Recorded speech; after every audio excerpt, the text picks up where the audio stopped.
겟세마네 동산으로 사람들이 무장한 채 예수님에게 다가왔고 예수님을 붙잡았고 또 예수님을 결박했습니다.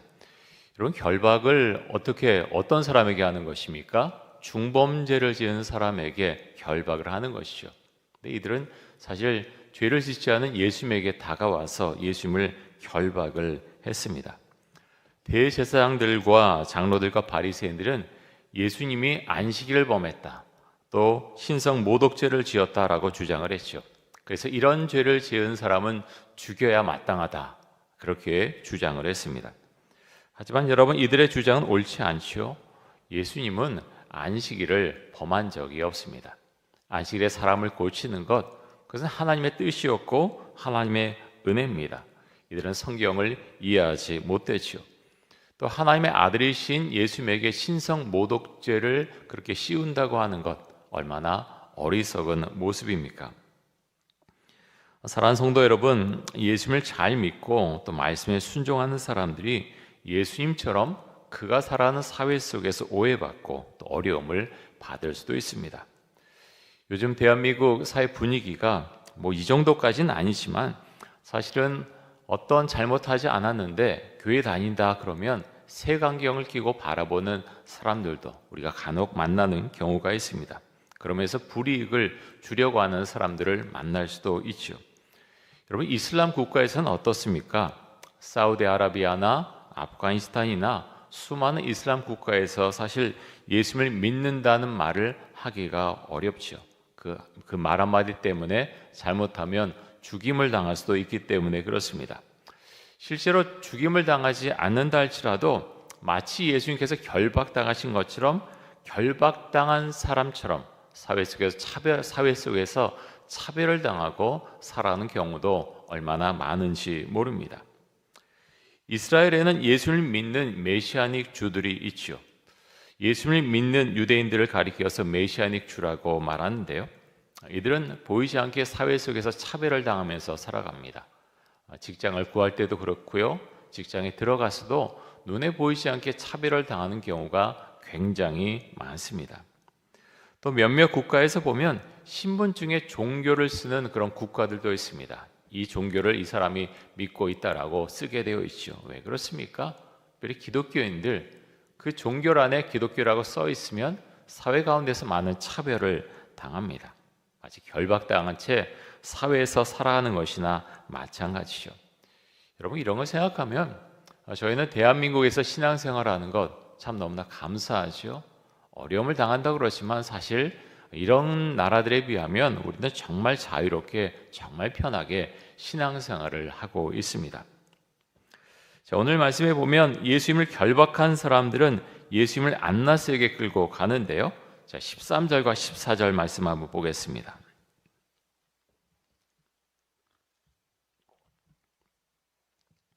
먼저 안나스에게로 끌고 가니 안나스는 그 해의 대제사장인 가야바의 장인이라.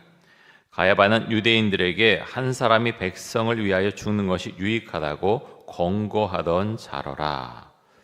여러분, 대제사장직은 원래 종신직이죠. 하나님께서 제일 먼저 대제사장으로 삼으신 사람이 누굽니까? 아론이죠. 아론이 가장 먼저 대제사장이 되었습니다. 평생도록 대제사장직을 수행을 했죠. 아론 이후에도 구약시대 대제사장으로 임명된 사람은 그가 죽을 때까지 대제사장직을 수행했습니다. 그런데 신약시대로 들어오면 상황이 달라지죠. 정치 상황에 따라서 대제사장으로 임명되는 경우들이 수도 없이 많이 있었고요, 또 평생토록 대제사장직을 수행하는 것이 아니라 일정한 기간 동안만 대제사장직을 수행하는 경우도 정말 많이 있었습니다. 예수님 당시에 대제사장으로 임명된 사람은 보통 1년간 그렇게 대제사장직을 수행할 수가 있었는데요, 아마 매년 그렇게 임명해서 그 역할을 수행하지 않았나 생각이 됩니다. 예수님께서 잡히실 때 이스라엘의 대제사장은 가야바라고 하는 사람이었습니다. 이 말씀에 나오는 이 안나스는 가야바의 장인인데요, 이 안나스라고 하는 사람은 주 6년에서 15년까지 약 10년 동안 대제사장 직위를 맡았던 사람입니다. 이 사람은 권력에 대한 욕구가 굉장히 강한 사람이었습니다.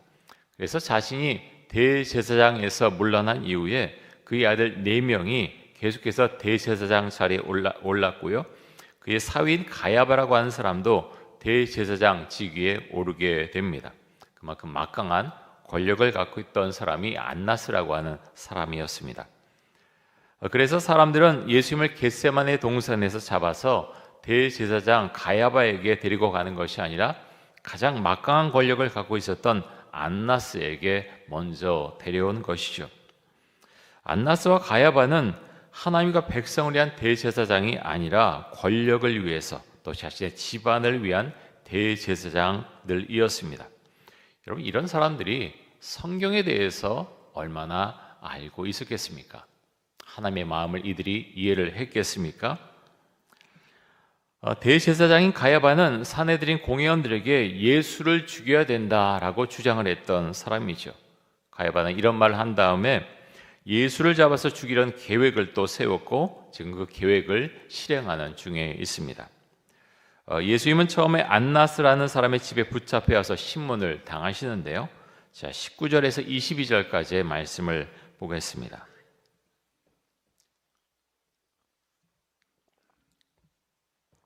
우리 같이 한번 19절에서 22절까지 같이 한번 읽어보겠습니다. 대제사장이 예수에게 그의 제자들과 그의 교훈에 대하여 물으니 예수께서 대답하시되 내가 드러내놓고 세상에 말하였노라. 모든 유대인들이 모이는 회당과 성전에서 항상 가르쳤고 은밀하게는 아무것도 말하지 아니하였거늘 어찌하여 내게 묻느냐. 내가 무슨 말을 하였는지 들은 자들에게 물어보라. 그들이 내가 하던 말을 아느니라. 이 말씀을 하심에 곁에 섰던 아랫사람 하나가 손으로 예수를 쳐 이르되 내가 대제사장에게 이같이 대답하느냐 하니. 예수님은 몸이 결박당해 있지만 아주 당당하십니다. 19절에서 말하는 이 대제사장은 안나스를 말하죠. 안나스가 예수님에게 묻습니다. 여러 가지 이제 무엇을 가르쳤느냐라고 묻고 있는데요. 예수님께서 왜 나에게 그런 질문을 하냐고 하시면서 그동안 나의 말을 들은 사람들에게 물어보라라고 말씀을 하시죠.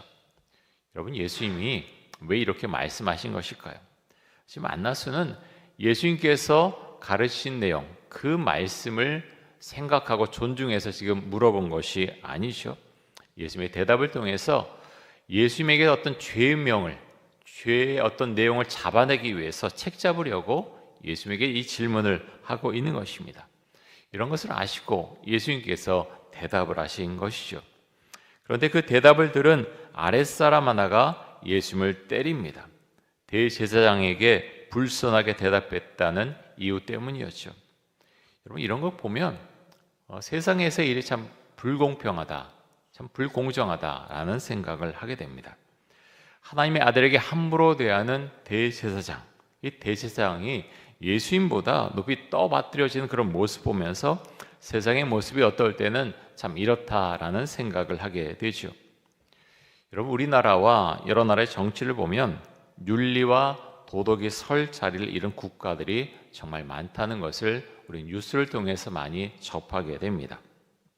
국가와 개인의 윤리와 도덕보다는 힘의 논리가 지배하는 정치 세계의 모습을 우리는 참 많이 보고 있죠. 하나님의 아들이신 예수님도 이 순간은 권력자들이 가진 힘에 의해서 제압을 당하죠.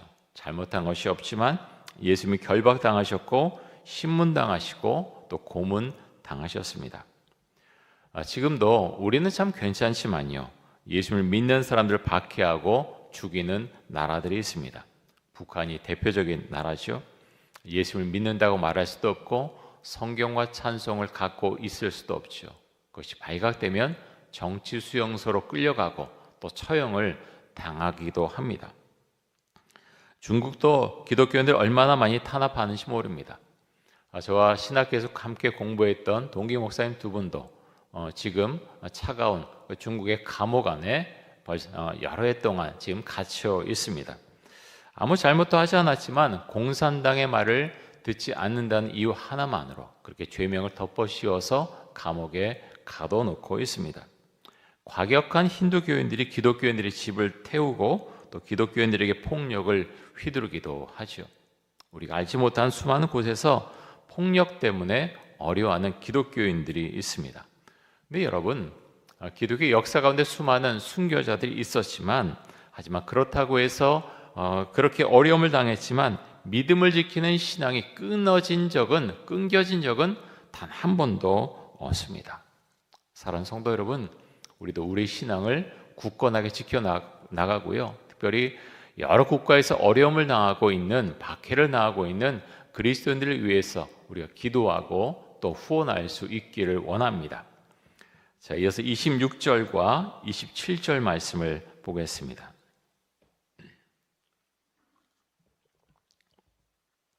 우리 같이 한번 26절, 27절 같이 한번 읽습니다. 대제사장의 종 하나는 베드로에게 귀를 잘린 사람의 친척이라. 이르되 내가 그 사람과 함께 동산에 있는 것을 내가 보지 아니하였느냐. 이에 베드로가 또 부인하니 곧 닭이 울더라. 예루살렘에 가면 시온 게이트, 시온 문이 있는데요. 그 건너편, 길 건너편 그 아래 언덕 밑으로 내려가면 예수님 당시의 대제사장인 가야바의 집터로 추정되는 곳이 있는데요. 그곳에 베드로 통곡교회가 세워져 있습니다. 그 교회 지붕 위에 보면 닭의 모형이 달려 있는데요. 예수님을 세 번 모른다고 부인했던 베드로, 그것을 기념해서 그곳에 그 장면을 생각해서 닭의 형상을 달아놓은 것으로 보입니다. 근데 그 교회 내부로 들어가면요, 예수님께서 가야바에게 신문을 받으시고 갇혀 있던 그것을 그 형상을 갖춰놓은 그 감옥이 하나가 있습니다. 근데 그것에 가면요, 저도 사실 그것을 보기 전에는 예수님이 감옥에 참 갇혀 있었구나라고 생각했는데, 그 감옥에 가면 밧줄로 내리는 그런 시설이 되어 있습니다. 예수님이요, 신문당하시고 빌라도의 법정에 끌려오시기 전까지 밧줄에 묶여서 그래서 위에서 내려서 매달려 계셨다는 거죠. 많은 모멸과 또 어려움을 예수님께서 견뎌내셔야 했습니다. 사랑하는 성도 여러분, 여러분은 또 저는 예수를 믿는다는 이유 때문에 얼마나 모욕과 멸시를 받았습니까? 사실 우리 같은 경우는, 대부분의 경우는 그렇게 모멸과 멸시를 받은 경우가 사실은 없지요. 특별히 샤머니즘이 강한 어떤 가정에서 태어났다고 하면, 교회를 다니면 집안의 어른들로부터 많은 어려움을 당할 수는 있습니다. 하지만 이 종교의 자유가 보장된 이 대한민국에서 거의 대부분의 그리스도인들은 예수를 믿는다는 이유 때문에 모욕과 멸시를 받지는 않습니다. 여러분, 이런 본문 보면서, 우리가 이 본문 묵상하면서 주님, 저에게 은혜 주셔서, 하나님, 이런 본문을 묵상하면서 예수님께서 나를 위해서 어떤 모멸과 멸시를 당했는지 잘 묵상하고, 주님, 제가 해야 될 일을 주님 말씀하여 주옵소서, 우리가 주 앞에 기도할 수 있기를 원합니다. 특별히 우리가 전도 대상자회에서 기도하고 또 전도하고 있는데요. 여러분, 내가 복음을 전함으로 어떤 반응을 저 사람이 가질까, 보여줄까, 우리가 거기에 대한 두려움 갖지 않기를 원합니다. 특별히 예수님이 당한 모멸과 멸시, 우리가 이런 것을 생각하면 당연히 우리가 할 수 있는 것들을 해야 되겠죠. 우리가 말씀을 묵상하면서 주님, 성령님 저에게 힘을 주시고 두려워하지 않게 하여 주옵소서. 우리가 기도하고 전도할 수 있기를 원합니다. 베드로가 대제사장의 집들에서 예수를 모른다고 3번 부인한 사건은 베드로에게는 정말로 치욕적인 사건이었죠. 이 사건이 너무 유명해서 베드로를 잘못 이해할 수도 있습니다. 베드로는 사실 이렇게 비겁하고 뒤로 물러서는 사람은 아니었죠. 예수님의 제자들 중에 베드로만큼 충성도가 높고 믿음이 출중한 사람은 없습니다. 우리가 오늘 본문을 살펴보면서 베드로처럼 믿음이 뛰어난 사람도 이럴 수 있겠구나, 우리가 그런 생각을 한번 하고 우리 믿음을 한번 점검해 보면 좋겠습니다. 베드로는 예수님이 심문 받으시는 대제사장의 집까지 예수님을 따라왔습니다. 본문에 의하면 겟세마네 동산에서 사실 제자들이 도망가지만 나중에 예수님을 따라온 사람이 두 사람이 있는데요. 한 사람은 베드로고 또 한 사람은 오늘 말씀에 보면 다른 제자 한 사람이다 이렇게 표현되어 있지만 이 사람은 요한이었을 것으로 그렇게 추정이 됩니다. 이 요한은 대제사장을 아는 사람이었던 것으로 보입니다. 그래서 그는 대제사장의 뜰에까지 들어올 수 있었고요. 또 베드로가 밖에 있으니까 또 베드로를 안으로 들어오게 할 수 있을 정도의 그런 어떤 관계를 맺고 있었던 사람이라고 하는 것을 알 수가 있습니다. 근데 베드로가 이 뜰에 들어와서 굴욕을 당하죠. 여러 사람이 내가 예수와 함께 있지 않았느냐라고 물었죠. 하지만 베드로는 강하게 부인하면서 예수를 모른다고 대답합니다. 그리고 세 번째로 예수를 모른다고 대답할 때 예수님이 말씀하신 것처럼 닭 우는 소리가 들려옵니다. 여러분, 우리의 모습은 어떻습니까? 여러분 어떻게 살아가고 있습니까? 여러분이 속한 회사와 일터에서 아니면 동네에서 마치 예수님을 모르는 사람처럼 교회 다니지 않는 사람처럼 그렇게 살아가고 있지는 않습니까? 매일 새벽 기도에 오신 분들은 그런 분들이 없을 것이라고 그렇게 생각이 됩니다. 잘못하면 이렇게 사람들이 모르는 내가 교회를 마치 안 다니는 것처럼 그렇게 하는 것 괜찮다라고 그렇게 생각할 수 있지만 그렇지 않죠. 그리스도인은요, 그리스도의 향기를 풍기면서 살게 되어 있습니다. 아무리 숨기려고 해도 숨길 수가 없는 것이죠. 지난 주일에 제자훈련 모임을 가졌습니다. 요즘 매주일 제자훈련 모임을 갖고 있는데요. 2단원 공부를 했는데 그 단원의 핵심이 무엇인가 하면 예수님이 당신 안에 있습니까? 당신의 마음 가운데 예수님이 계십니까? 그것이 그 단원의 주제였습니다. 여러분 그렇죠? 우리는 요한복음 말씀을 통해서도 그렇지만 내가 예수님을 믿으면 포도나무 대신 예수님에게 내가 같이 있고 그리고 예수님께서 내 안에 들어오시고 내가 예수 안에 있다고 사실 고백을 합니다. 그런데 여러분 정말 그런가요? 예수님이 내 안에 계시다. 그래서 정말 그 생각 믿음을 고백하면서 살아가는 그리스도인들이 사실 얼마나 될까요? 예수님이 내 안에 계시다고 하는 것은요, 예수님이 나를 항상 지켜보고 계시다. 바로 그것을 의미하는 것이죠. 예수님이 내 안에 계시다면, 나를 항상 그렇게 지켜보고 계시다면 우리는 함부로 말하고 함부로 행동하지 않을 것입니다. 여러분 사람이 그렇지 않습니까? 어떤 사람이 나를 주목해서 한 사람이 나를 바라보고 있으면요, 함부로 말하고 함부로 행동하지 못합니다. 하물며 예수님께서, 내 안에 계신 예수님께서 나를 바라보고 계시는데 내가 함부로 말하고 함부로 행동할 수 없겠죠. 여러분 우리가 분명한 신앙 고백을 주 앞에 하면서 예수님과 함께 이 세상을 살아갈 수 있기를 원합니다. 예수님은요, 우리를 감시하는 분은 아니십니다. 우리 함께 하시고 우리에게 은혜를 주기 원하시고 우리의 길을 인도하기를 원하시는 분이시죠. 사랑하는 성도 여러분, 예수님께서 내 안에 계신 것을 늘 믿고 고백하고 또 그것이 우리에게 얼마나 큰 은혜와 믿음을 주는지 모릅니다. 사랑하는 성도 여러분, 고난 주간을 우리가 보내고 있는데요, 이렇게 우리가 기간을 정해서 고난 주간을 보내고 있는 것, 이것이 얼마나 우리에게 많은 은혜가 되는지 모릅니다. 사랑하는 성도 여러분, 우리가 이 기간 동안 주님께도 가까이 나가고요, 예수님께서 내 안에 계시다는 것을 다시 한번 고백하면서 나와 함께 하신 그 주님을 찬양합니다. 주님께서 나를 위해서 십자가에 못 박혀 죽으신 것을 주 앞에 고백하고 그래 정말 감사합니다.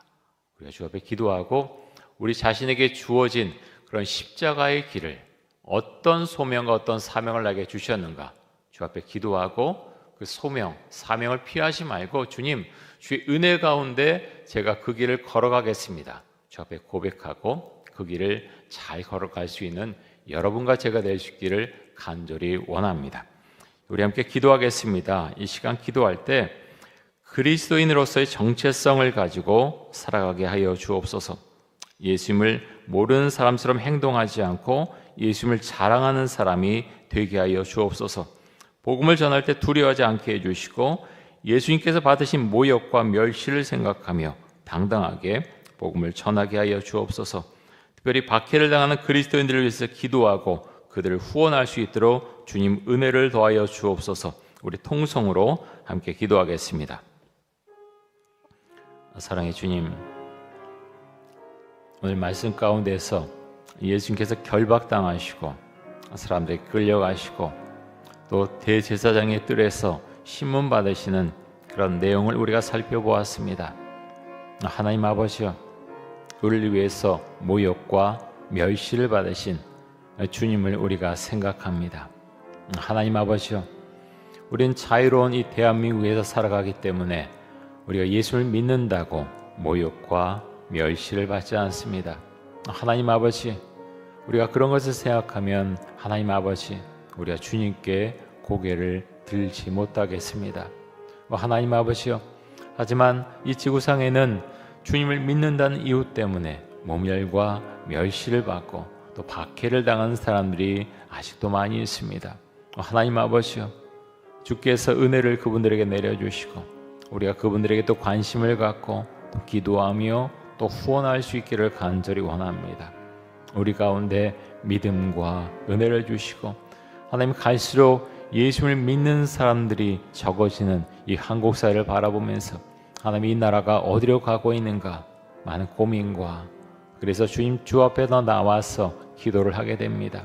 하나님 아버지여, 우리 자녀들을 주님 붙들어 주시고 하나님, 교육과 여러 사회적인 환경 가운데서 우리 자녀들이 많은 갈등과 어려움을 겪고 있습니다.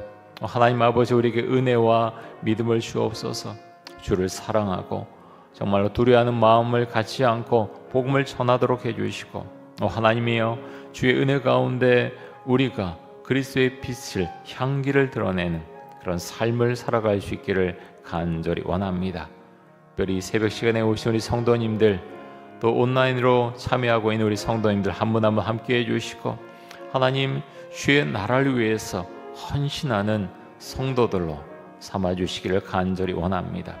하나님 아버지여, 기도의 문을 열어주시고 예수님께서 내 안에 계심을 항상 고백하며 예수님께서 나와 함께 계심을 그렇게 믿음으로 고백하며 주님과 함께 이 세상을 살아갈 수 있도록 주님 역사하시고 은혜를 더하여 주옵소서.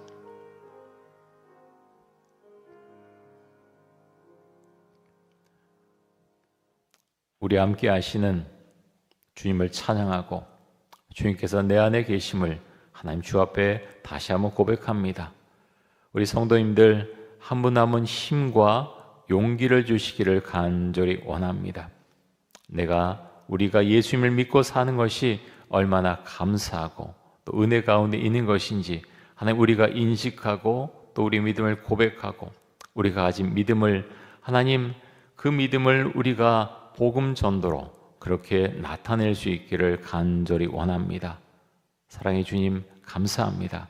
사랑하는 우리 가족들에게 또 이웃들에게 복음을 전하게 해주시고, 하나님, 대한민국 사회가 점점 반기독교적인 그런 성향으로 흘러가는 모습을 보게 됩니다.